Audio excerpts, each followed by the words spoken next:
ناظرین گرامی، السلام علیکم ورحمۃ اللہ وبرکاتہ۔ تربت علب، جسے اردو تاریخ میں نور گل کے نام سے جانتی ہے، لہٰذا ہم اس کی اصل زندگی پر بات کریں گے۔ تربت، جسے ہم نور گل کے نام سے بھی جانتے ہیں، اصل میں اس کا کردار کیا تھا؟ ان کی کیسی زندگی گزری؟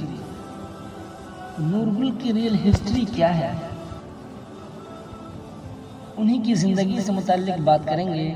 فی الحال ویڈیو شروع کرنے سے پہلے آپ سے ایک گزارش ہے کہ اگر آپ ہمارے چینل پر نئے ہیں تو ہمارے اس یوٹیوب چینل کو سبسکرائب کر لیں، ہمارے ویڈیو کو لائک کریں اور شیئر کریں۔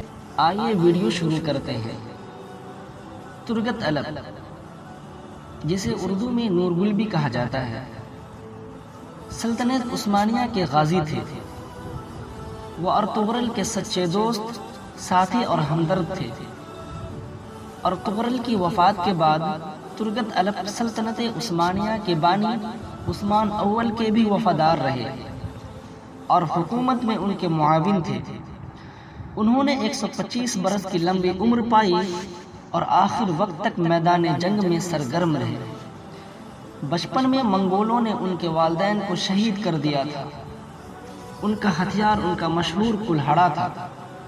وہ واحد جنگجو ہیں جنہوں نے تیغ و سنا کے بجائے کلہاڑے کو اپنا ہتھیار بنایا۔ ان کا مقبرہ ترگت علب گاؤں، ترکی کے قبرستان میں واقع ہے۔ ارطغرل غازی کے مقبرے کے باہر ترگت علب کے نام سے منسوب ایک اعزازی قبر بھی ہے، جو ان کی اصلی آرامگاہ نہیں ہے۔ سلطنت عثمانیہ کے پہلے چیف آرمی، جس نے 99 سال کی عمر میں سلطنت کا پہلا شہر اناضول فتح کیا، سلطنت کے 4 نسلوں کے ساتھ مل کر جنگیں لڑیں۔ ارطغرل کا سب سے وفادار سپوت، جس نے ارطغرل کے موت کے بعد اس کے بیٹے اور پوتے کے ساتھ بھی جنگ لڑا۔ جنگ میں تلوار کی جگہ کلہاڑی کو استعمال کرتے تھے۔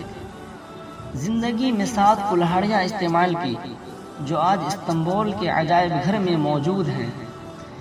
125 سال کی عمر میں ایک قلعہ کو فتح کرتے وقت اس حالت میں شہید ہوئے کہ کلہاڑی ان کے ہاتھ میں تھی اور سینے سے خون بہہ کر ریتیلی زمین کو سیراب کر رہا تھا۔ اسلام کے ایک ایسے مجاہد ہیں جنہوں نے اپنی پوری زندگی جہاد میں گزارا۔ دوستو، اگر آپ کو یہ ویڈیو پسند آیا ہو تو اس ویڈیو کو زیادہ سے زیادہ شیئر کریں۔ شکریہ۔